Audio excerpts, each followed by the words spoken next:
el problema del autoengaño. Mucha gente se engaña a sí mismo en lo que respecta a su verdadera condición espiritual. Y es por eso que nosotros encontramos tantas advertencias en el Nuevo Testamento con respecto al autoengaño.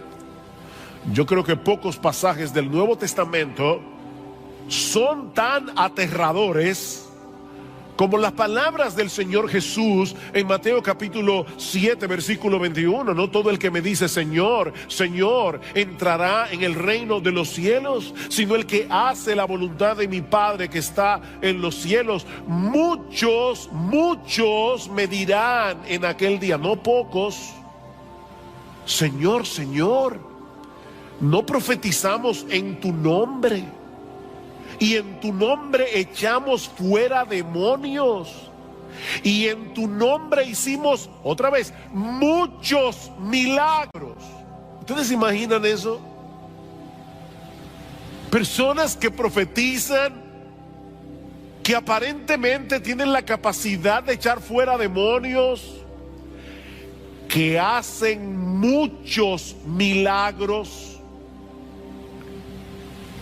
Y Jesús les va a decir en el día del juicio, yo nunca os conocí. Nunca. Apartaos de mí, hacedores de maldad. Bueno, la pregunta que yo quiero responder en esta mañana es, ¿cómo podemos estar seguros tú y yo de que no vamos a estar en ese grupo? Sí, yo estoy predicando a los amigos que están de visita en el día de hoy, pero yo estoy predicándole a los miembros de Iglesia Bíblica del Señor Jesucristo.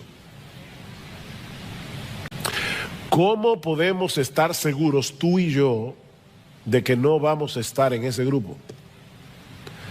En ese grupo de personas que mueren con la convicción de que van a recibir un veredicto favorable en el tribunal de Dios para encontrarse con la triste realidad de que estaban engañados. Bueno, Pablo hace dos cosas en este pasaje para ayudarnos a responder esta pregunta tan importante. Primero, exponer la naturaleza del autoengaño, y luego demoler el autoengaño. Exponer y demoler. Veamos en primer lugar cómo Pablo expone la naturaleza del autoengaño. Versículo 17. Pero si tú, que llevas el nombre de judío y te apoyas en la ley, que te glorías en Dios y que conoces su voluntad, que apruebas las cosas que son esenciales, siendo instruido por la ley, y te confías en que eres guía de los ciegos, luz de los que están en tinieblas, instructor de los necios, maestros de los faltos de madurez, que tienes en la ley la expresión misma del conocimiento y de la verdad. ¡Wow! ¡Qué descripción del judío! Y no olviden que Pablo era judío. Hoy día hay un sentimiento antisemita en el mundo. No, este pasaje no es antisemita, porque Pablo era semita. Pablo era judío. Y él está enumerando aquí varios de los privilegios que poseían los judíos por el hecho de ser judíos. Y saben que cada uno de ellos era real. Hay personas que creen disfrutar de privilegios que en realidad no les pertenecen, como los políticos, por ejemplo, que creen que ellos, por el hecho de estar en el gobierno, están por encima de la ley. Ellos creen que tienen ese privilegio y por eso hacen lo que hacen. Pero ese no es el caso aquí. Los judíos realmente disfrutaban de todos esos privilegios que ellos decían tener. A través de los siglos, los judíos han tenido que vivir con un estigma difícil, muy difícil. Han sido rechazados a través de toda la historia.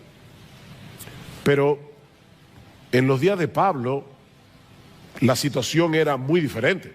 Era un orgullo ser judío para el judío. De ahí el primer privilegio que Pablo señala en este pasaje, al referirse a este hombre imaginario con el que él está hablando, dice, pero tú que llevas el nombre de judío, y lo lleva como un honor, tú que llevas el nombre de judío. Ellos se gloriaban en el hecho de pertenecer a la nación escogida de Dios, de ser descendientes de Abraham, con el que Dios había hecho un pacto jurándole que Él sería su Dios y que ellos serían su pueblo. Tú llevas ese nombre con orgullo, dice Pablo, y te apoyas en la ley. Te apoyas en la ley, dice en el versículo 17. De todas las naciones de la tierra, solo a ellos Dios les había revelado la ley en el monte Sinaí, por medio de Moisés. Y Pablo va a decir al inicio del capítulo 3 de Romanos que esa era una de las ventajas que tenían los judíos. A ellos se les había confiado la palabra de Dios. A ellos tenían profetas. En tercer lugar, dice Pablo, y te glorías en Dios. Y eso no es malo en sí mismo. Todo lo contrario, el profeta Jeremías dice en uno de los pasajes más conocidos de su libro, Jeremías capítulo 9, versículo 23, que el sabio no debe gloriarse en su sabiduría, ni el valiente debe gloriarse en su valentía, ni el rico debe gloriarse en sus riquezas, mas el que se gloría. Y yo creo que Pablo estaba pensando en ese texto cuando escribió Romanos. El que se gloría, gloríese de esto, de que me entiende y me conoce, pues yo soy el Señor, que hago misericordia, derecho y justicia en la tierra, porque en estas cosas me complazco, declara el Señor. Gloríese en el Señor. De hecho, Pablo va a decir esto más adelante en Romanos capítulo 11, 10, Romanos capítulo 5, versículo 11. Pablo va a decir que los cristianos nos gloriamos en Dios. Así que no hay nada de malo en este gloriarse de los judíos.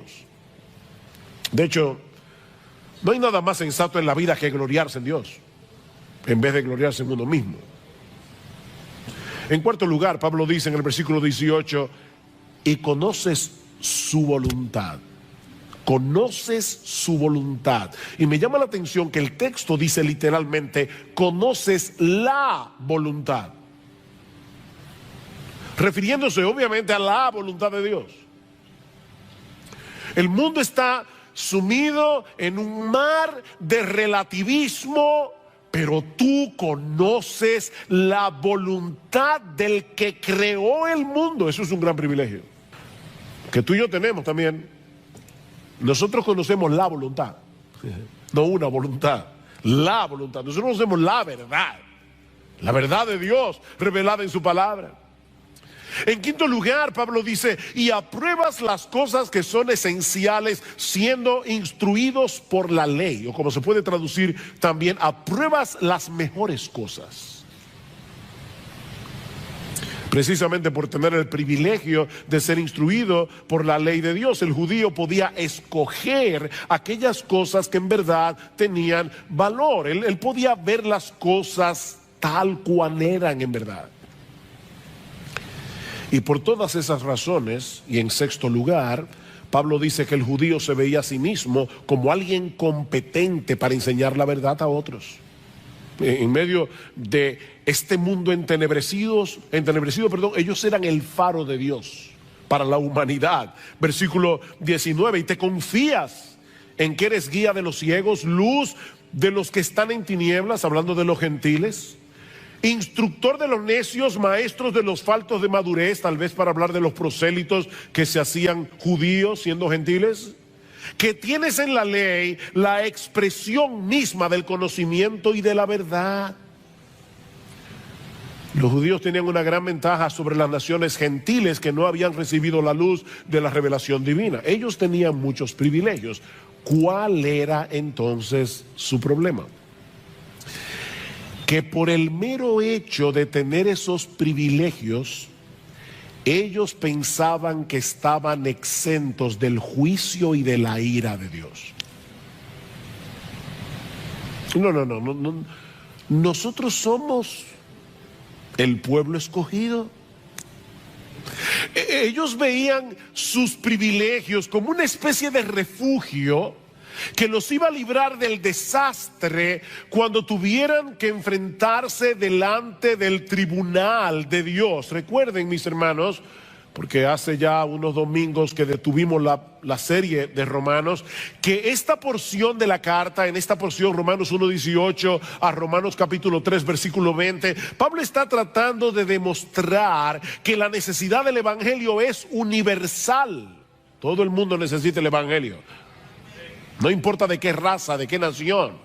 Es como si Pablo hubiese dejado en suspenso lo que él dice en Romanos capítulo 1 versículos 16 y 17. El evangelio, no me avergüenzo del evangelio, porque es poder de Dios para salvación al judío primeramente y también al griego, porque en el evangelio la justicia de Dios se revela por fe y para fe, como está escrito: el justo por la fe vivirá. Pablo ha declarado eso en Romanos 1, 16 y 17, y ahora deja esa declaración en suspenso para volverla a tomar en Romanos capítulo 3 versículo 21. Noten que Pablo comienza ese texto diciendo: pero ahora, aparte de la ley, la justicia de Dios, recuerden, la justicia de Dios se revela en el evangelio, la justicia de Dios ha sido manifestada, atestiguada por la ley y por los profetas. ¿De qué justicia está hablando Pablo aquí? Él dice, es decir, te lo explica él mismo, la justicia de Dios por medio de la fe en Jesucristo para todos los que creen, porque no hay distinción, por cuanto todos pecaron y no alcanzaron la gloria de Dios. Romanos 1, 16 y 17, el evangelio revela la justicia de Dios. Romanos 3, 21, Pablo retoma el tema. Así que Romanos 1, 18 a Romanos capítulo 3 versículo 20 es como el jamón del sándwich, donde Pablo quiere mostrar por qué todos necesitamos ese evangelio, judíos y gentiles.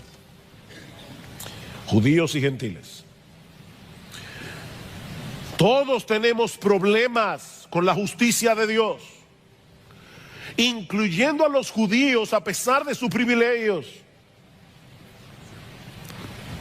Mi amigo, déjame decirte algo, y cuando digo mi amigo, yo sé que muchas veces cuando yo uso la palabra mi amigo, los hermanos dicen, no, eso no es para mí, es para los invitados. No, mi amigo es a ti también, hermano, miembro de Iglesia Bíblica del Señor Jesucristo.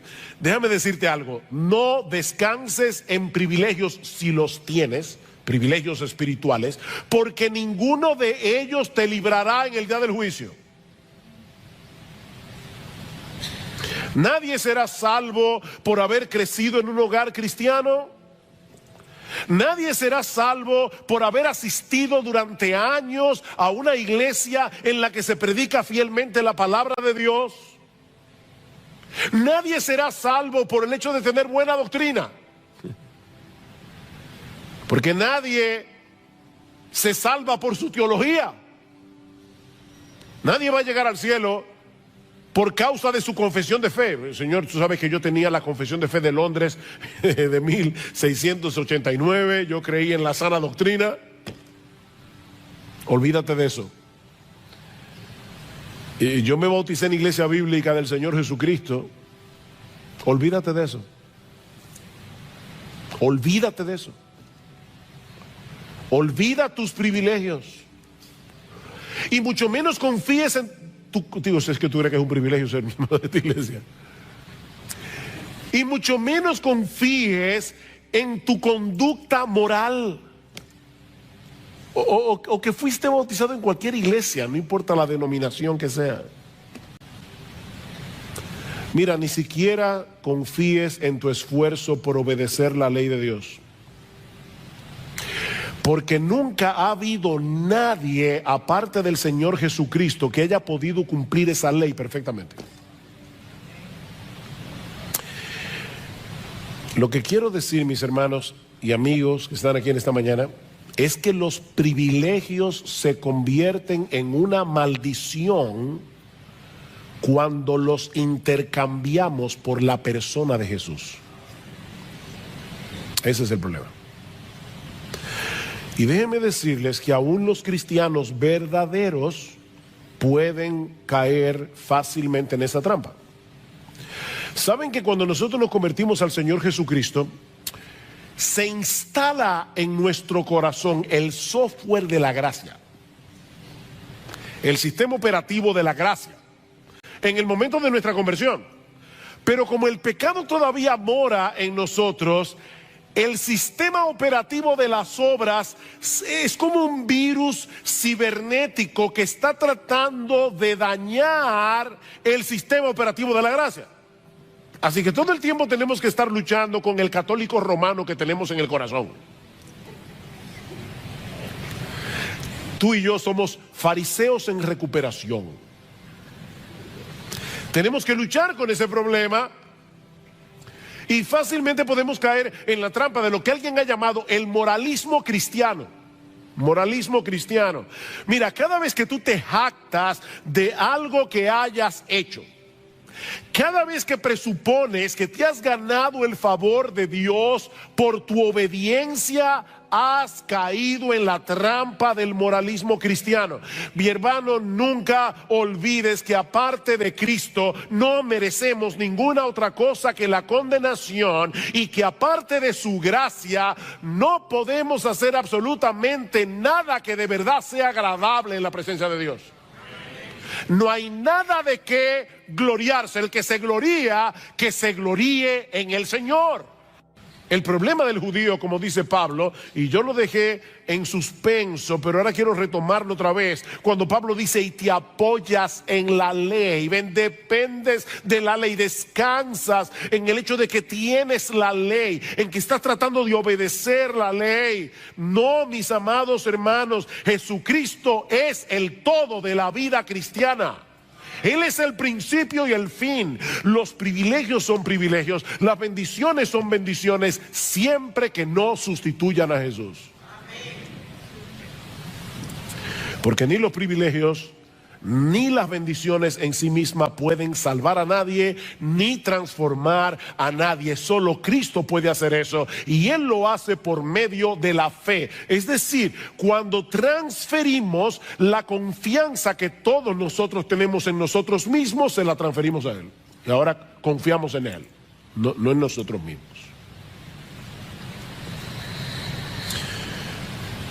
Ya Pablo ha expuesto el autoengaño de los judíos y de todos los que se amparan en sus privilegios para rechazar el evangelio o para tener un poco el evangelio. Pero ahora Pablo va a tratar de demoler, de autodestruir ese autoengaño a través de preguntas retóricas. Ahora tenemos a Pablo el fiscal. El autoengaño demolido. Hace unos domingos atrás consideramos en dos mensajes los primeros 16 versículos del capítulo 2 que anteceden al pasaje que estamos estudiando hoy. Y una de las enseñanzas que nosotros extrajimos de ese pasaje es que, si bien es cierto que la salvación es por la fe y no por obras, recuerden, mis hermanos, que lo que será juzgado en el día del juicio son las obras que evidencian la realidad de la fe. ¿Recuerdan eso? Versículo 5, Pablo dice: mas por causa de tu terquedad, está hablando allí de los moralistas, y de tu corazón no arrepentido, estás acumulando ira para ti en el día de la ira y de la revelación del justo juicio de Dios, el cual pagará a cada uno conforme a sus obras. La salvación es por la fe, el juicio es por las obras. Déjeme aclarar eso por si acaso alguien se olvidó ya de lo que predicamos hace varios domingos. Por ejemplo, definitivamente nadie se va a salvar por obedecer los mandamientos. Eso lo sabemos todos. Pero todo aquel que ha sido salvado por Cristo, dice la misma carta a los romanos en Romanos 6, Romanos 7, Romanos 8, que todo aquel que es salvado por Cristo es capacitado por el Espíritu de Dios que ahora mora en nosotros para obedecer a Dios sinceramente, aunque nunca podamos hacerlo perfectamente. El que me ama, mi palabra guardará. ¿Recuerdan? Si me amáis, guardad mis mandamientos, dice el Señor en Juan capítulo 14. Esa obediencia movida por la gratitud, no por un deseo servil y temor de que si yo no hago esto me va a partir un rayo. No. La obediencia movida por la gratitud, la obediencia movida por el deseo de que Dios sea glorificado en mi vida, es una evidencia de que somos salvos.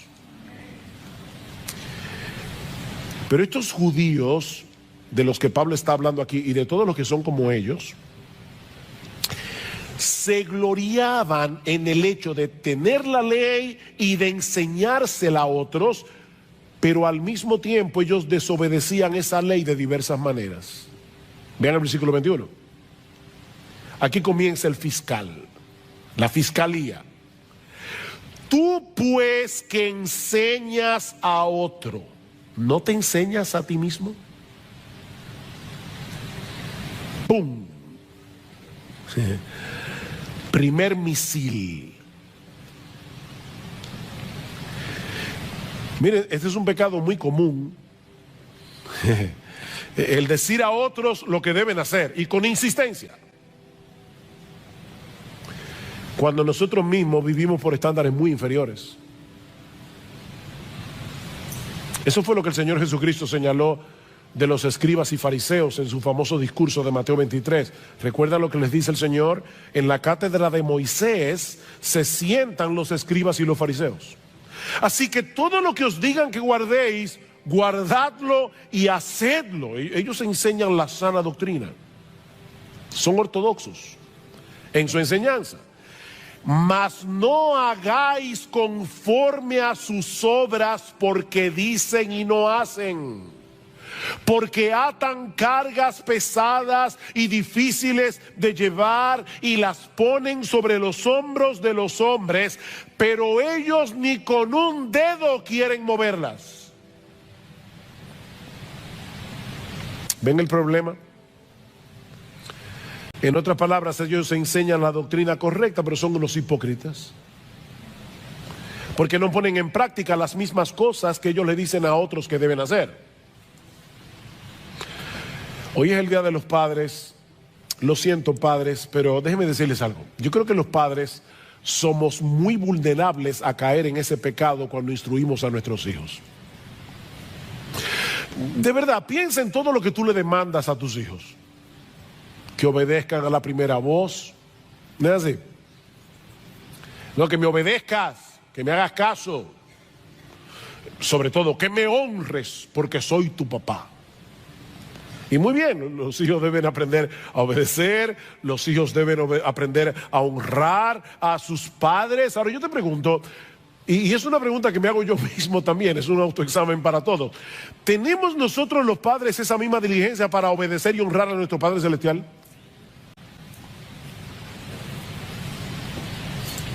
Es muy fácil decirle a los hijos, haz esto, haz aquello. ¿Qué tan serio nosotros tomamos la lectura regular de la Biblia para aplicar en nuestras vidas las cosas que leemos en su palabra? O sea, hay dos preguntas aquí. ¿Qué tan en serio tú tomas la lectura regular de la Biblia? Porque eso es escuchar a tu padre. Tú le dices a tus hijos, tú no le dices a tus hijos, oye, que me oigas. A veces tú le estás hablando a tus hijos y ellos están con un celular. ¿Ha pasado eso? Y tú le dices, no, apaga el celular y escúchame. Yo a veces me imagino a Dios diciendo lo mismo. Que apague el celular ese y que me escuche. Y Él habla a través de su palabra. Entonces nosotros le decimos a nuestros hijos, escúchame, y Dios te dice, sí, escúchame, que yo soy tu padre, escúchame, y no me escuches simplemente para decir que hiciste el devocional, escúchame para hacer lo que leíste, escúchame. Dice Martin Lloyd-Jones, hablando de este problema, cuando lees tu Biblia día tras día, ¿te aplicas su verdad a ti mismo? ¿Qué pretendes cuando lees la Biblia? ¿Solo tener conocimiento de ella para después mostrar a los demás lo mucho que sabes y para tener argumentos para discutir? ¿O realmente quieres aplicar su verdad a ti mismo? Y ahora dice Martin Lloyd-Jones, mientras leas, háblate a ti mismo y dile a tu alma, esto es para mí. Permite que la escritura te examine. Si no lo haces, puede ser muy peligroso. Me llamó la atención esto último que dice Lloyd-Jones. En un sentido, mientras más conoces de la Biblia, más peligro corres si no te la aplicas a ti mismo. ¿Se dan cuenta que ese problema no era solo de los judíos? Antes de que intentemos aplicar la Biblia a otros, debemos comenzar con nosotros mismos. Pero estos judíos en su hipocresía se contentaban con tener la ley, enseñársela a los demás, aunque ellos mismos la desobedecían. Y Pablo da 3 ejemplos de esto. Versículo 21. Tú que predicas que no se debe robar, ¿robas? Usted ve, pastor, ahí sí yo me siento libre. Robar. Miren, hay que ser muy sinvergüenza para uno decir claramente que está a favor del robo. Todo el mundo pretende ser una persona honrada. Y yo creo que es una de las cosas que la gente más dice. Yo soy una persona honrada. Pero déjame decirte que hay muchas formas de robar. No declarar todos nuestros ingresos a la hora de pagar los impuestos es un robo. Es un robo al gobierno. Pastor, pero ellos son unos ladrones a veces y eso no es problema tuyo. La Biblia dice, pagad a todos lo que debéis. Al que honra, honra. Al que impuesto, impuesto. Tú robas cuando tú te coges la hora del almuerzo y la extiendes más allá de lo que debes. Le estás robando a tu empleador porque él te está pagando para que tú hagas un trabajo. Y mucho menos si te pones a ver en Facebook cuando deberías estar trabajando. Tú estás robando. Cuando tú sobrevaloras el precio de una propiedad al momento de venderla, eso es robar.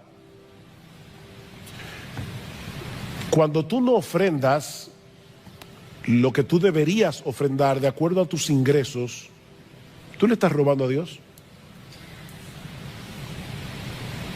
Hay muchas formas de robar. Y eso por solo citar algunos ejemplos. ¿De verdad tú eres tan honrado como creías? Versículo 22. ¿Tú qué dices que no se debe adulterar? ¿Adulteras? Uy, ahí sí metió el cuchillo hondo. Todos nosotros sabemos que la Biblia prohíbe las relaciones extramaritales. Y quizás hay muchos aquí que puedan decir, mira, yo siempre he sido fiel a mi esposa, a mi esposo. Pero una de las cosas que el Señor nos hace ver en el Sermón del Monte es que ese mandamiento también es violentado cuando nosotros miramos a una mujer que no es la nuestra con ojo de lascivia y de codicia.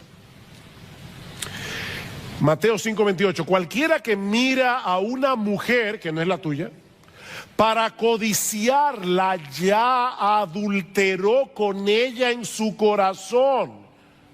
Y en aquellos días no tenían que lidiar con la epidemia pornográfica con la que nosotros tenemos que bregar en el día de hoy. Casi cualquier persona tiene al alcance de su mano muchas maneras de cometer adulterio cibernético. Viendo en el internet, en el celular, lo que no debe ver, sin que nadie, excepto Dios, se dé cuenta. Y otra vez yo te pregunto, ¿tú sigues pensando de ti mismo que eres una persona tan intachable moralmente hablando? ¿Y que no necesitas del evangelio? O sea, tú nunca has codiciado tener lo que otro tiene. Ni nunca se te han ido los ojos detrás de una mujer que no es la tuya. Nunca. El tercer ejemplo que usa Pablo en el versículo 22 es un poco complicado, es más difícil de entender. Dice, ¿tú que abominas de los ídolos saqueas templos? Los judíos en el Antiguo Testamento tenían muchos problemas con la idolatría hasta que Dios los envió cautivos a Babilonia. A partir de ese momento, cuando los judíos salieron de Babilonia, salieron hastiados de los ídolos y nunca más tuvieron problemas con la idolatría en un sentido literal. Ellos abominaban a los ídolos, ellos se burlaban de los gentiles que adoraban estatuas, que adoraban pedazos de madera como si fueran dioses. Fíjense que Jesús nunca acusó a los fariseos ni a los judíos de su tiempo de ser idólatras. Pero al mismo tiempo hay documentos de la época que revelan que los judíos no eran tan estrictos a la hora de utilizar los metales preciosos provenientes de templos paganos que habían sido saqueados. Y ellos decían, bueno, un ídolo no es nada en el mundo. Qué bueno que se libraron de adorar esas estatuas, ahora me la están vendiendo a mí. Y ellos tomaban el oro y la plata de esos templos saqueados, a pesar de que Dios en Deuteronomio capítulo 7 versículo 25 había dicho explícitamente que las esculturas de los dioses paganos debían ser quemadas en el fuego. Dice, no codiciarás plata ni oro de ellas para tomarlos para ti, para que no tropieces en ello, pues es abominación a Jehová tu Dios. Y aparentemente es de eso que Pablo está hablando aquí. Digo aparentemente, yo no quiero ser dogmático, pero es la interpretación que más parece tener sentido. El punto es, mis hermanos, que de una forma o de otra, estos judíos de los que Pablo está hablando en este pasaje, se gloriaban de tener en sus manos la ley de Dios, de ser circuncidados, como veremos la semana que viene, de todos los privilegios que tenían por el hecho de ser el pueblo al que Dios había revelado su voluntad, pero no obedecían. Eran oidores olvidadizos. Mis hermanos, ¿de qué sirve tener la cabeza llena de conocimiento? ¿De qué sirve leer un montón de libros? ¿De qué sirve tener la cabeza llena de teología cuando no demostramos con nuestros hechos que realmente amamos a Dios y deseamos obedecer su palabra? Dice Pablo, tú que te jactas de la ley, versículo 23, violando la ley deshonras a Dios. ¿Se dan cuenta? Cuando violamos la ley de Dios, estamos deshonrando al Dios de la ley. Por eso cuando amamos la ley de Dios, estamos amando al Dios de la ley. Oh, cuánto amo yo tu ley. Fíjense que el salmista no dice cuánto amo yo la ley. Él no era un legalista. Es cuánto amo yo tu ley. Porque es tu ley, porque salió de tu corazón, porque revela lo que tú quieres para mí. Yo amo tu ley, dice Pablo en Romanos capítulo 7. Yo me deleito en el hombre interior, en la ley de Dios. Yo me deleito en la ley de Dios. La ley es un deleite para mí, es la voluntad de mi Padre que está en los cielos.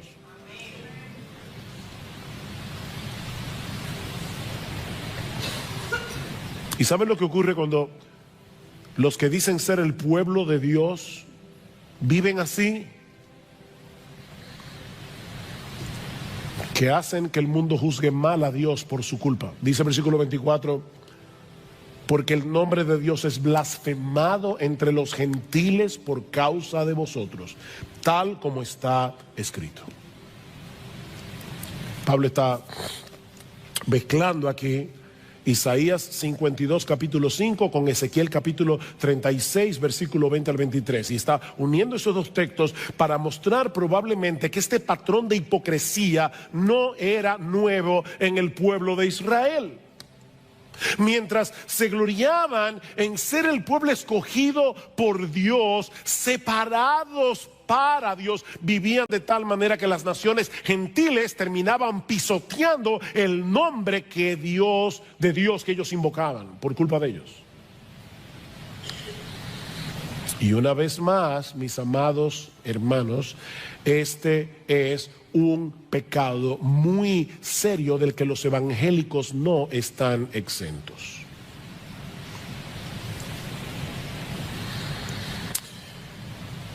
Otra vez dice Martin Lloyd Jones, no podemos culpar al mundo incrédulo cuando juzga a Cristo y al cristianismo por lo que ven en los miembros de las iglesias. Después de todo, así como piensan los incrédulos, después de todo, ¿de qué sirve un Cristo que no transforma a nadie? Porque él dice ser cristiano y yo no veo su cristianismo en su conducta, en sus decisiones, en sus valores, cómo se visten. Déjame hacerte una pregunta. ¿Qué piensan acerca de Cristo las personas que te conocen íntimamente? Las personas que están a tu alrededor. Porque nosotros decimos que Él es un gran salvador, que nos ha salvado de nuestros pecados, nos ha rescatado. Ahora, ¿es eso evidente para ellos cuando te ven a ti o cuando me ven a mí? No porque vivamos una vida perfecta, sino porque vivimos una vida coherente. No es de perfección que estamos hablando aquí, es de coherencia. Es de coherencia. Aquel que ha sido salvado del pecado al precio de la muerte de su Salvador debería demostrarlo delante de todos, tomando en serio el pecado aun cuando peca. Porque los creyentes pecan. Y yo no sé si tú lo sabías. Pero el creyente toma el pecado en serio. Hasta cuando peca, el creyente debe ser reconocido porque es un hombre, es una mujer que vive una vida de arrepentimiento todo el tiempo. Y que sabe pedir perdón cuando se da cuenta de que su conducta pecaminosa ha afectado a alguien. Es una persona que se arrepiente delante de Dios y delante de los hombres. Toma el pecado en serio.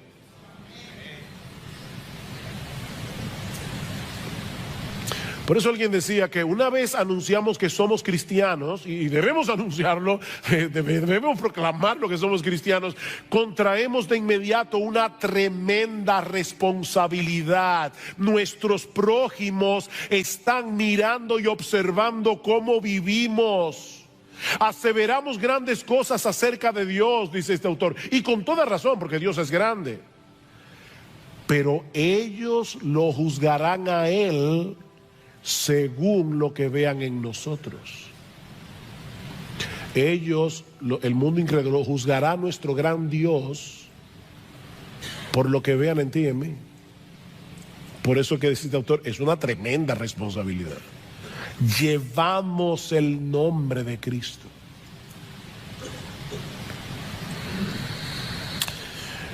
Ahora, yo me preguntaba cuando leí este pasaje esta semana y preparándome para predicar, decía, ¿y a dónde es que quiere llevarnos Pablo con este proceso de argumentación? Bueno, yo creo que una de las cosas a la que Pablo quiere llevarnos es a mostrarnos que los privilegios en sí mismos no nos servirán de nada cuando tengamos que presentarnos en el tribunal de Dios. De hecho, estrictamente hablando, esos privilegios que disfrutaban los judíos y que nosotros disfrutamos aún más, los colocaba en una condición más peligrosa que la de los gentiles, porque su conocimiento de la voluntad de Dios era muy superior. ¿Recuerdan las palabras de Jesús en Lucas capítulo 12, versículo 48? Él dice, a todo aquel a quien se haya dado mucho, mucho se le demandará. Y al que mucho se le haya confiado, más se le pedirá.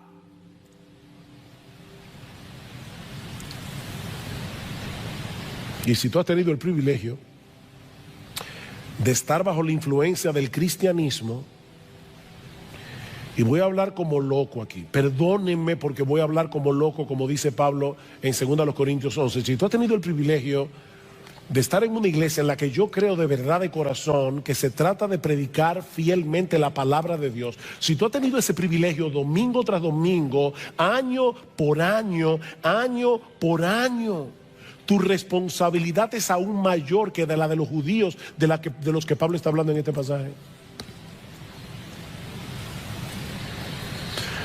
No pienses ni por un momento que por haber nacido en un hogar cristiano, por tener una esposa cristiana, por haber asistido durante mucho tiempo a una iglesia donde se predica la palabra, o porque tienes un entendimiento bastante bueno de la sana doctrina, que tú tienes buena teología, no pienses ni por un momento que por eso tú vas a salir bien parado en el día del juicio. A menos que te ampares únicamente en Jesucristo y en su obra de redención para el perdón de sus pecados, ninguno de esos privilegios te servirá de nada cuando tengas que comparecer ante el tribunal de Dios. Ahora, yo creo que Pablo está tratando de hacer otra cosa aquí. Pablo está tratando de librarnos, porque recuerden que esta es una carta que se escribió a cristianos de Roma en el primer siglo. Yo creo que Pablo también está tratando de librarnos para que no cometamos el error de confiar en nuestra profesión de fe en Jesucristo si somos una contradicción andante de esa fe que profesamos. Yo voy a repetir eso otra vez. Yo creo que Pablo también nos está librando de cometer el error de confiar en nuestra profesión de fe en Jesucristo si nosotros somos una contradicción andante de esa fe que profesamos. Muéstrame tu fe por tus obras, dice Santiago, y yo te mostraré mi fe por mis obras. Muéstrame tu fe sin tus obras, es lo que dice. Muéstrame tu fe sin obras. Yo creo. ¿Y dónde están las obras? Bueno, yo te voy a mostrar mi fe por mis obras. Porque dice Santiago más adelante que una fe sin obras es una fe muerta. Y una fe muerta deja sumido en su mortandad al que la tiene. No te da vida, la fe muerta no da vida. ¿Y cuál es la fe muerta? La que no produce obras. Mira, la Biblia enseña claramente que somos justificados delante de Dios por medio de la fe sola, y esa palabra es importante. Fue esa palabra lo que hizo la diferencia en el siglo XVII, en la Reforma XVI, en la Reforma Protestante. Somos justificados por medio de la fe sola. La Iglesia Católica Romana cree que somos justificados por la fe, pero no por la fe sola, sino por la fe más las obras, más los sacramentos. No, nosotros creemos que somos justificados por la fe sola fe. Pero esa fe por la que somos justificados nunca se encuentra sola. Debiste haber venido a la iglesia porque a Dios le agrada que tú vengas. A Dios le agrada que tú vengas. Y eso hace toda la diferencia del mundo entre un fariseo y un cristiano, entre un legalista y un cristiano. Dice John Piper, agradar a Dios no es simplemente un deber religioso, es la esencia misma de la vida humana. O sea, oigan esto, hermanos, una persona, un ser humano que no está viviendo para agradar a Dios es como un reloj que no da la hora. Amigos que nos visitan, de verdad, lo que voy a decir ahora no quiero sonar ofensivo, así que voy a tratar de ser lo más dulce, tierno, tranquilo que yo pueda. Una persona que no vive para agradar a Dios no sirve para lo que fue creado.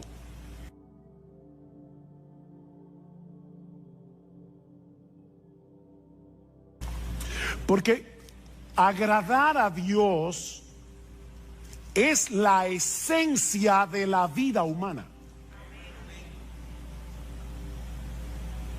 Y el ejemplo más evidente de esa realidad, obviamente, el modelo por excelencia es Jesús. Él es el modelo por excelencia de lo que significa ser humano. No olviden que sí, Jesús era verdadero Dios, pero cuando se encarnó, era verdadero hombre. Verdadero Dios, verdadero hombre.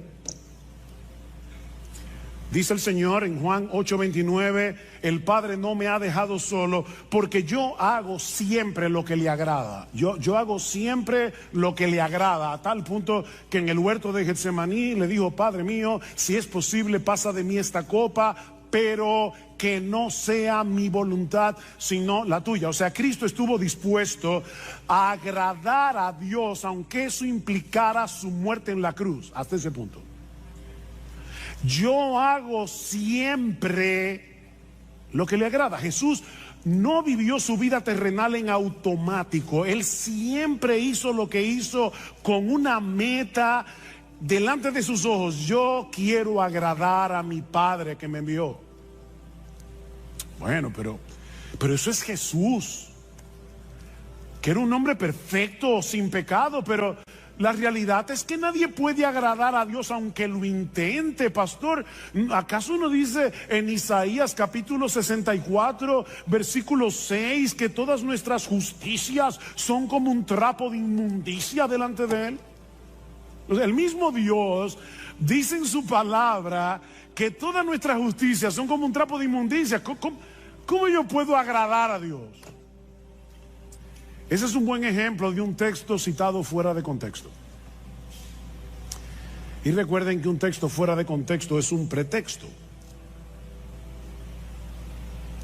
Si tú lees con cuidado los capítulos que rodean Isaías 64:6, te vas a dar cuenta que Dios está hablando aquí de aquellos que presentaban sus sacrificios sin estar acompañados de una fe sincera y sin tomar en cuenta lo que Dios había prescrito en su palabra acerca de estos sacrificios. En otras palabras, estos israelitas pensaban que el mero hecho de practicar un ritual, el mero hecho de presentar un sacrificio y presentarlo como les diera la gana, eso era suficiente. Pero ese texto no está diciendo que ningún creyente del Antiguo Testamento no podía agradar a Dios. En ese mismo pasaje, y ahí es que uno ve cómo el leer un texto fuera de contexto se convierte en un problema, porque si tú lees, ¿verdad? Déjenme decirles algo que yo espero que ustedes estén bien despiertos, pero Isaías 64:6 está después de Isaías 64:5. ¿Lo captaron? Ok. Déjame decirte lo que dice el texto anterior, Isaías 64:5. Saliste al encuentro del que con alegría hacía justicia, de los que se acordaban de ti en tus caminos. Algunos israelitas sí estaban haciendo justicia, y esas justicias no eran un trapo de inmundicia. ¿Y quiénes eran esos israelitas cuyas obras no eran trapo de inmundicia? Bueno, déjame darte ahora algo más profundo. Isaías 64:6 está después de Isaías 64:5, e Isaías 64:5 está después de Isaías 64:4. Hoy estoy profundo. Y en Isaías 64:4 dice que los que agradan a Dios son aquellos que esperan en Él.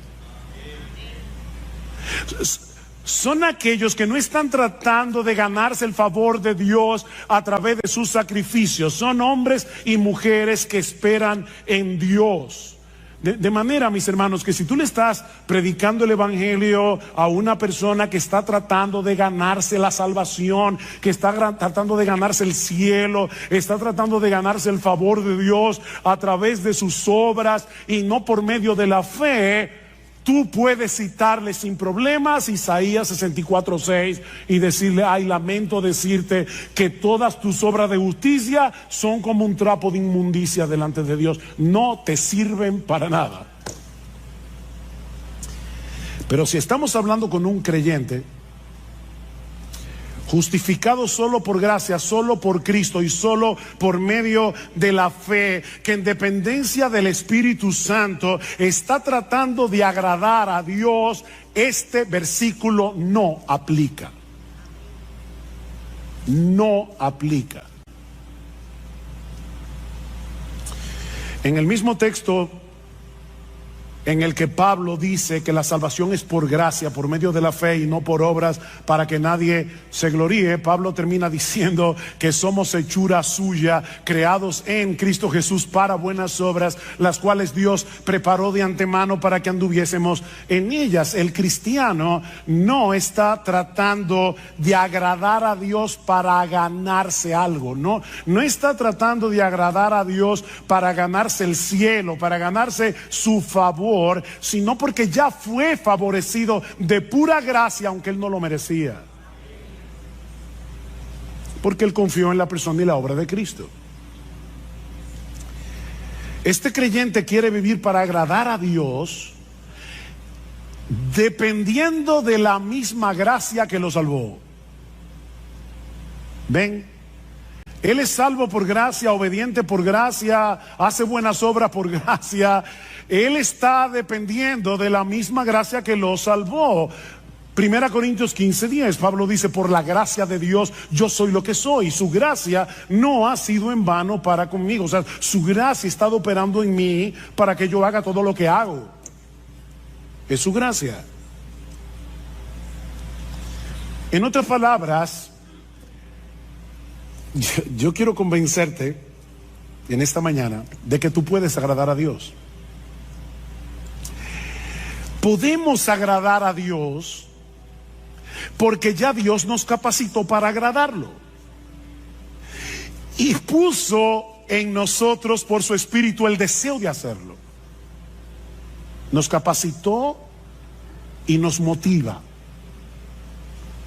Uno de los pasajes del Nuevo Testamento que mejor expresa esa misteriosa interacción entre el obrar de Dios y nuestro obrar, y de paso es uno de mis textos favoritos del Nuevo Testamento, es Hebreos capítulo 13, versículo 20 y 21, en una doxología donde Pablo expresa lo siguiente: y el Dios de paz, que resucitó de los muertos a nuestro Señor Jesucristo, el gran pastor de las ovejas, por la sangre del pacto eterno, os haga, ese buen pastor, os haga aptos en toda buena obra, para que hagáis su voluntad.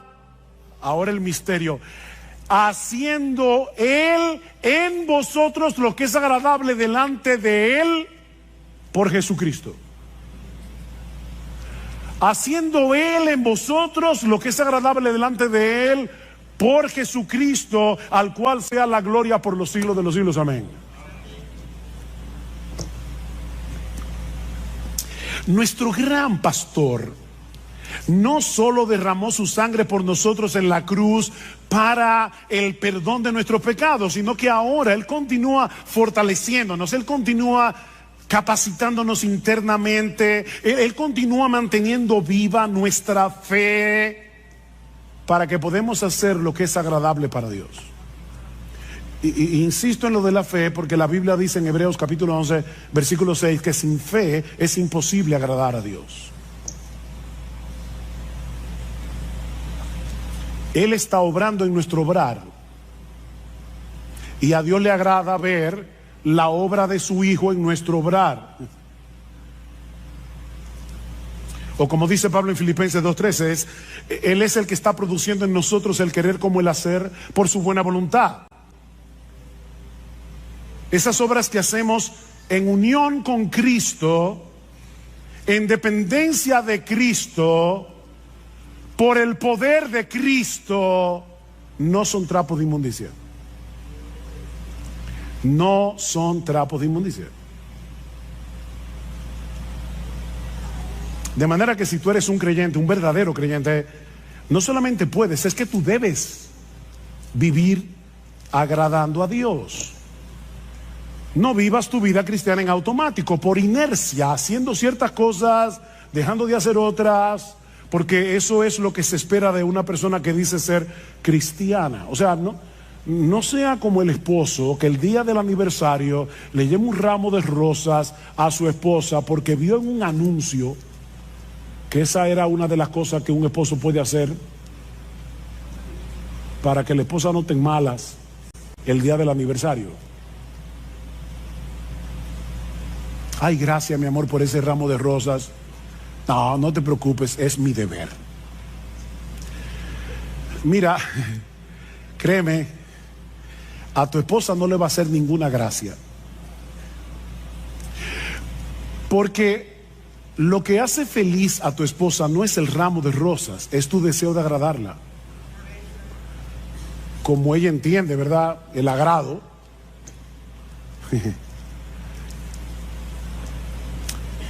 Bueno, en un grado infinitamente superior, todo aquel que sabe que fue elegido por Dios el Padre para salvación desde antes de la fundación del mundo, todo aquel que sabe que Dios el Hijo derramó su sangre en una cruz para el perdón de nuestros pecados, todo aquel que sabe que Dios, el Espíritu Santo, le cambió su corazón, le dio nueva vida para que pudiera arrepentirse y creer en Cristo, debe anhelar de todo corazón vivir para agradar a aquel que lo amó de ese modo.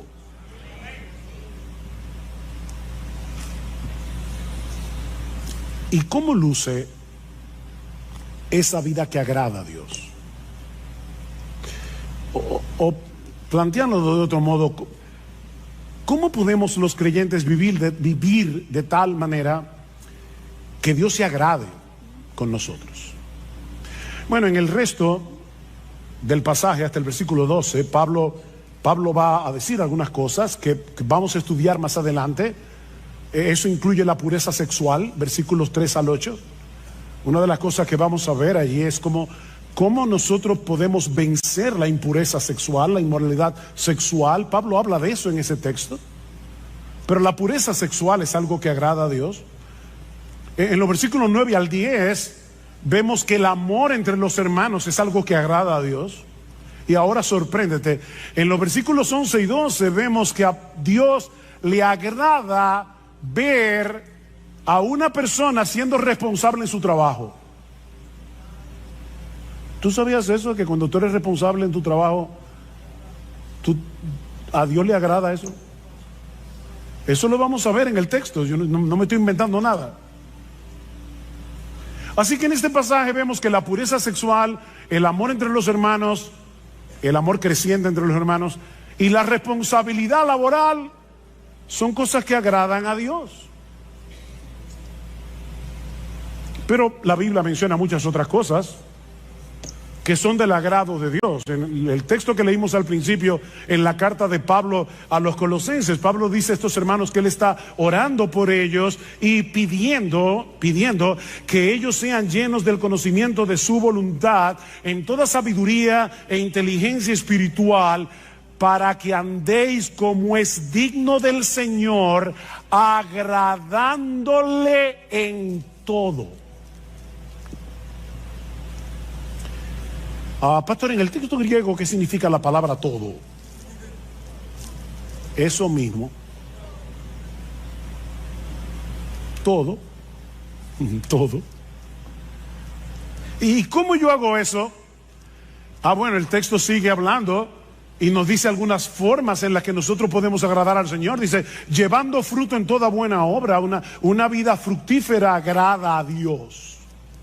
Sobre todo el fruto del Espíritu Santo, que es desarrollar en nosotros el carácter de Jesús, ¿verdad? Amor, gozo, paz, paciencia, benignidad, bondad, fe, mansedumbre, templanza. En la misma medida en que tú te pareces más a Jesús y menos a ti, Dios se agrada.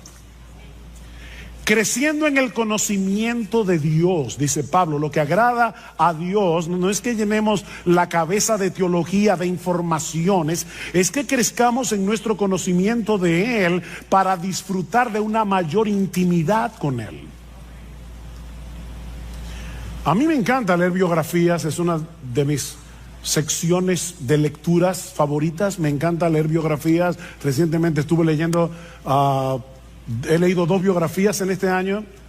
La biografía de R.C. Sproul, que murió hace recientemente, y la biografía de Tim Keller, que también murió hace relativamente poco tiempo. Yo tuve la oportunidad de saludar a esos 2 hombres en diferentes eventos. Ahora, si ustedes me preguntan, ¿tú conociste a R.C. Sproul? Mi respuesta, no.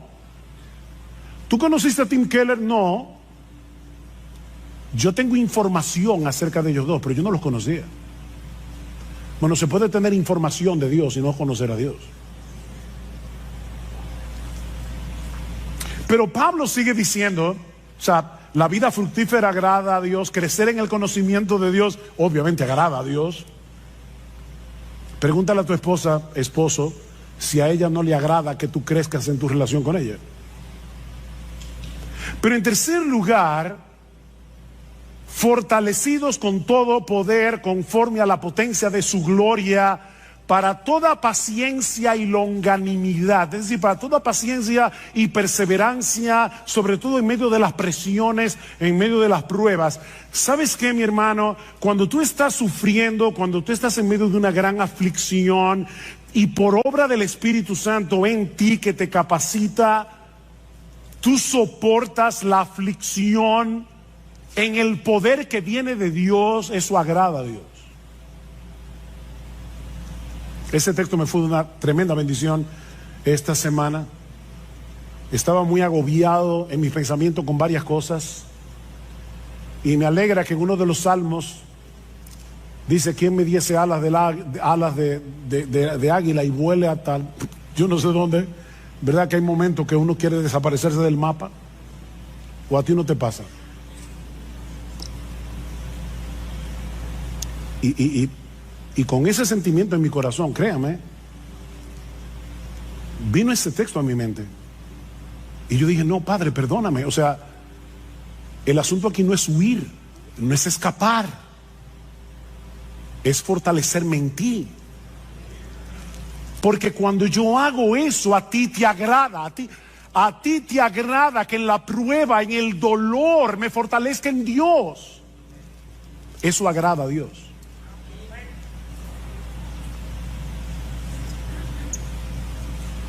Y sigue diciendo: con gozo, dando gracias al Padre que nos hizo aptos para participar de la herencia de los santos en luz. En otras palabras, una vida gozosa y agradecida agrada a Dios.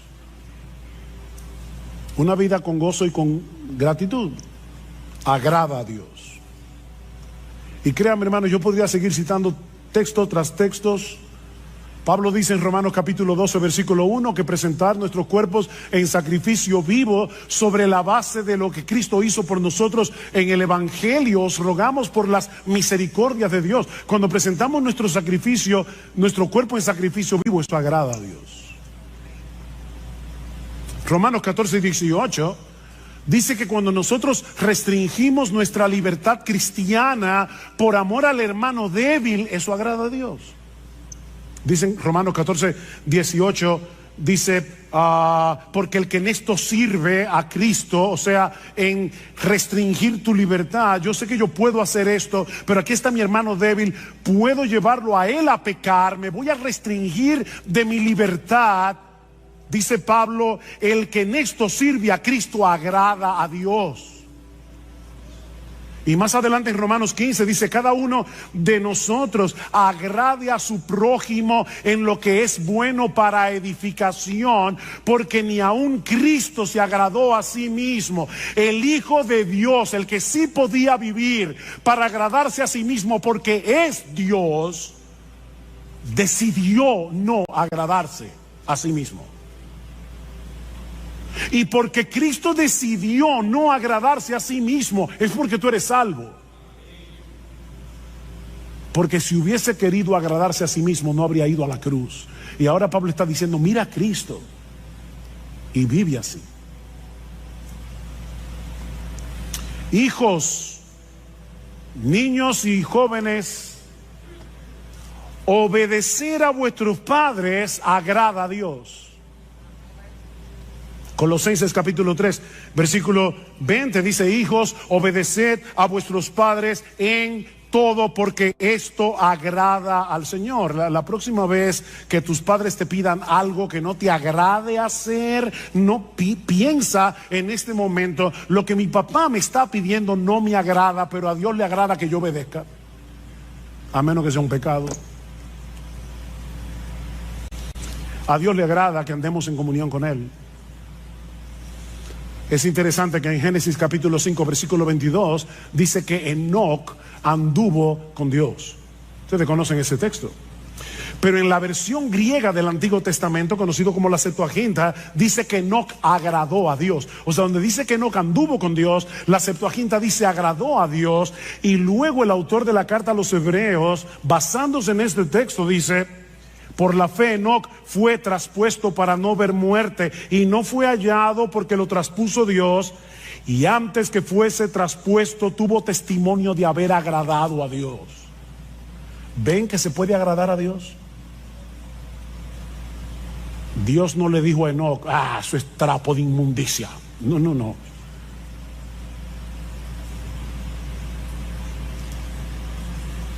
A Dios no le agrada que tú tomes tu Biblia y la leas como un fariseo porque hay que leer la Biblia. No, Él quiere que tú quieras tener comunión con Él, leyendo su palabra, que quieras tener comunión con Él en oración, que te pases el día viviendo con Dios, andando con Dios, en el día a día. Eso agrada a Dios. A Dios le agrada que los pastores prediquemos fielmente su palabra.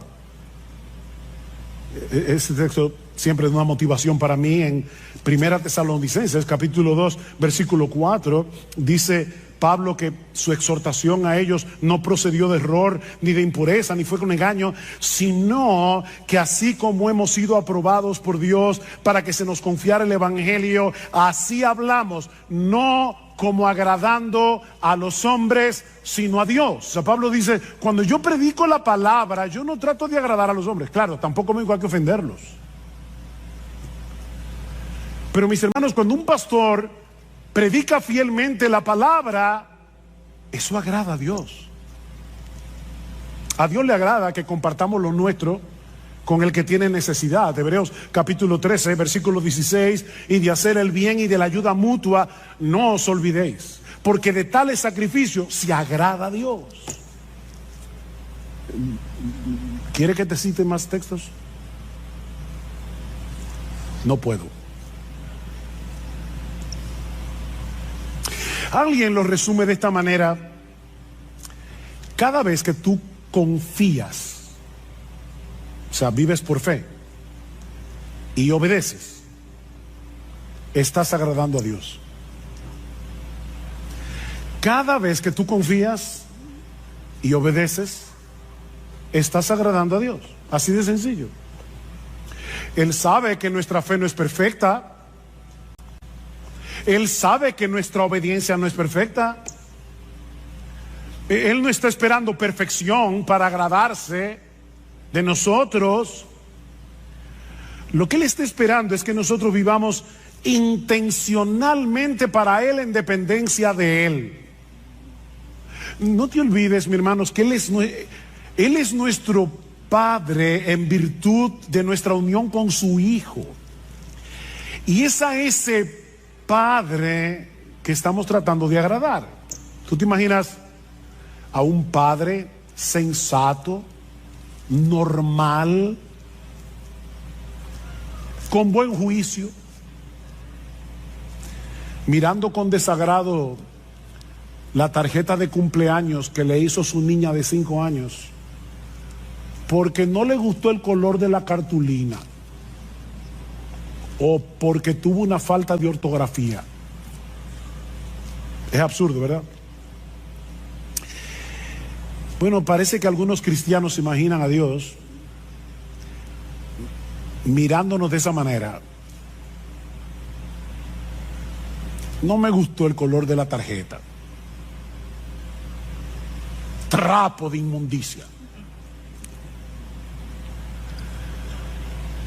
A.W. Tozer dice: de la falta de comprensión adecuada de Dios surge un mundo de infelicidad entre los buenos cristianos de hoy, un mundo de infelicidad. Y luego añade: se piensa que la vida cristiana consiste en llevar una cruz sombría y sin alivio bajo la mirada de un padre severo que espera mucho y no excusa nada. Un padre austero, malhumorado, muy temperamental y extremadamente difícil de complacer. ¿Te ha pasado eso por la cabeza? ¿Has visto alguna vez a Dios así?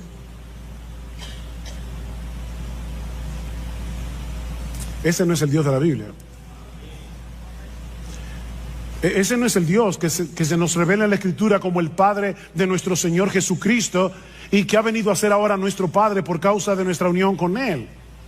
Si eres creyente, mi hermano, ahora tú estás vestido con la ropa de gala de la justicia perfecta de Jesús y por lo tanto tus intentos de agradar a Dios no son un trapo de inmundicia, es la ropa de Jesús. Pedro dice en su primera carta que los cristianos ofrecemos a Dios sacrificios espirituales que son aceptables a Dios por medio de Jesucristo. Yo he oído hermanos que le da vergüenza cantar en voz alta porque no cantan bien. O ellos creen que no lo voy a juzgar ahora, ¿verdad? O sea, ellos creen que nacieron con oreja, pero no con oído musical. Y prefieren cantar bajito. Mira, canta.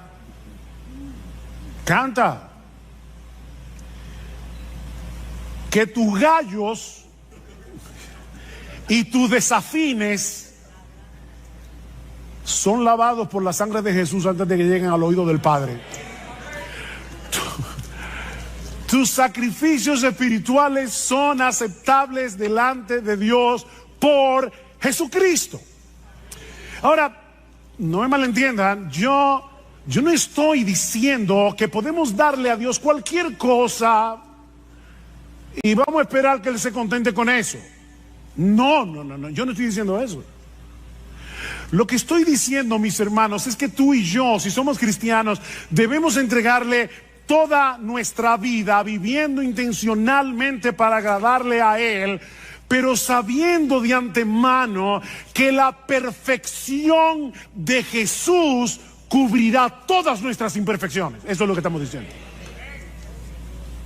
Pero vive para agradar a Dios.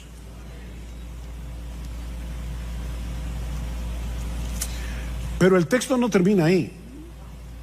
Hay una segunda enseñanza en este pasaje. Ya vimos que la meta suprema del cristiano es vivir para agradar a Dios. Pero mucho más brevemente, no os preocupéis, mucho más brevemente, este texto también nos enseña que vivir para agradar a Dios es una meta en constante crecimiento. ¿Qué dice el texto? Por lo demás, hermanos, os rogamos, pues os exhortamos en el Señor Jesús, que como habéis recibido de nosotros instrucciones acerca de la manera en que debéis andar y agradar a Dios, como de hecho ya andáis, así abundéis en ello más y más. Que abunden en eso. La iglesia en Tesalónica era inusual en muchos sentidos. Estos creyentes estaban en un medio sumamente hostil para el cristianismo, rodeados de paganismo y de inmoralidad. Imagínense un grupo de nuevos creyentes en Nueva York, en el Bronx, pleno Manhattan, o en la ciudad de Londres, o cualquiera de esas ciudades super secularizadas del día de hoy. Así era Tesalónica. Pero desde el momento en que Pablo y su equipo misionero le llevaron el evangelio, lo abrazaron de todo corazón, y dice en el capítulo 1, versículo 7, que ellos llegaron a ser un ejemplo para los creyentes en toda Macedonia y Acaya. O sea, en poquitas semanas, esta iglesia llegó a ser una iglesia estable, una iglesia en crecimiento, una iglesia ejemplar. Pero Pablo está empeñado en que no se estancaran espiritualmente. Ya estaban tomando en serio sus vidas cristianas. Ven al versículo 1 otra vez. Dice, como de hecho ya andáis. Ven el paréntesis. Dice, yo les exhorto a que vivan así. De hecho, ustedes están viviendo así. Pero abunden en eso. Abunden en eso. Pablo quiere que la fe de estos hermanos, su piedad, sea desbordante. ¿Qué es lo que significa la palabra abundar? Que desborde, como un río. Es la misma palabra que aparece tanto en capítulo 3, versículo 12, como en el capítulo 4, versículo 9 y 10, cuando Pablo dice, ustedes ya se aman mutuamente, pero abunden en eso. Ámense más. Crezcan en su amor. Estiren el corazón. Bueno, lo que Pablo está diciendo es, ya ustedes están viviendo una vida que agrada a Dios. Ya lo están haciendo. Wow, qué elogio para una iglesia. Pero no se den el lujo de quedarse donde están. No se den ese lujo. Iglesia Bíblica del Señor Jesucristo. La vida cristiana es una vida en constante crecimiento. ¿Saben por qué? Porque la meta es llegar a ser igualitos a Jesús. Y eso nunca va a pasar de este lado del cielo. La meta es parecernos a nuestro precioso Señor. En ese sentido, el mismo Pablo es un buen ejemplo a imitar. Escribiendo a los filipenses, Pablo, hermano, Pablo. Algunos dicen que después de Jesús no ha habido en toda la historia de la iglesia un cristiano como Pablo. No ha habido un predicador como Pablo. No ha habido un hombre más apasionado con el evangelio que Pablo. No ha habido un hombre más capaz de sufrir por Cristo que Pablo. Y Pablo dice, yo sigo avanzando por ver si logro asir, o sea, agarrar aquello para lo cual yo también fui asido por Cristo Jesús. Cristo me agarró para algo. Y mi meta es cumplir eso para lo que Cristo me agarró. Yo no sé para qué Cristo te agarró a ti, mi hermano, pero escucha a Pablo, dice, hermanos, yo mismo no pretendo haberlo ya alcanzado, pero una cosa hago, un hombre de una sola cosa, una sola meta, una cosa hago, olvidando ciertamente lo que queda atrás y extendiéndome a lo que está delante, prosigo a la meta, al premio del supremo llamamiento de Dios en Cristo Jesús. ¿Han visto esos corredores cuando están llegando a la meta, sacan el pecho para ser los primeros que rompan la cosa esa, no sé cómo se llama, la cinta? Bueno, eso es lo que Pablo está diciendo. Yo estoy corriendo, pero es con el pecho afuera. Yo quiero romper esa cinta. Bueno, si Pablo no pretendía haberlo alcanzado, saca tu conclusión. Mis hermanos, eso no es fanatismo. Eso no es fanatismo. Yo le dije al principio, me pregunto si Pablo hubiera sido considerado como un fanático por cristianos de una iglesia. Es que tú sabes que Pablo es como que, yo no sé, como que se coge la cosa muy en serio. De verdad, yo creo que Pablo hubiera sido considerado como fanático en nuestras iglesias. Pero mis hermanos, eso no es fanatismo, eso es cristianismo, puro y simple. Ni siquiera quiero que piensen en cristianismo radical. No, quítenle lo radical. Eso es cristianismo sin apellido. Eso es ser cristiano. Vivir para agradar a Dios. Eso es ser cristiano.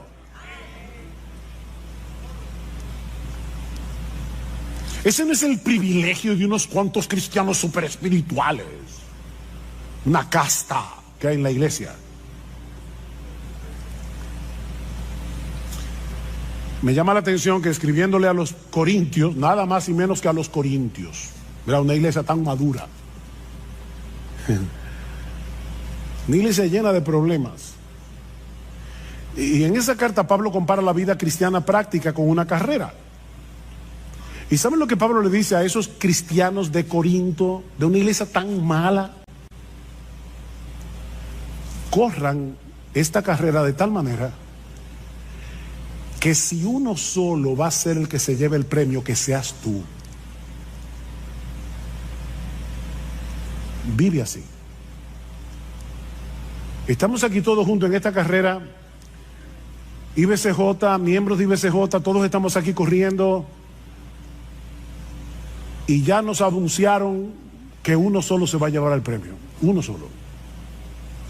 Mira, corre. Ah, no. Yo sé que va a ser, seguro que va a ser uno de los pastores. No. Porque el mismo Pablo dice en ese texto: yo sigo corriendo y trato de correr bien, no sea que habiendo sido yo heraldo para muchos, después yo sea descalificado en la carrera.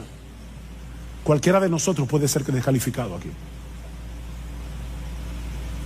Corre tú, mi hermano, mi hermana, corre tú, como si fueras el único que fuera a llevarte el premio. ¿No sabéis que los que corren en el estadio, todos a la verdad corren, pero uno solo se lleva el premio? Le dice Pablo a estos creyentes: corred de tal manera que lo obtengáis.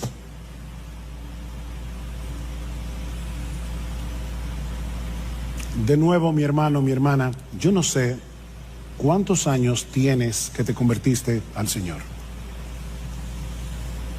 ¿10 años? ¿30 años? ¿45 años? ¿15 días? ¿Fue ayer? La meta suprema de tu vida no puede ser otra que procurar intencionalmente agradar a Dios en todo lo que haces. No para ganarte nada de Dios, no para ganarte su favor, no, sino porque ya fuiste favorecido gratis por causa de Jesús. Alguien dijo, y me encanta esta frase, la he repetido otras veces en este púlpito: no trates de impresionar a Dios, que ya Cristo lo impresionó por ti.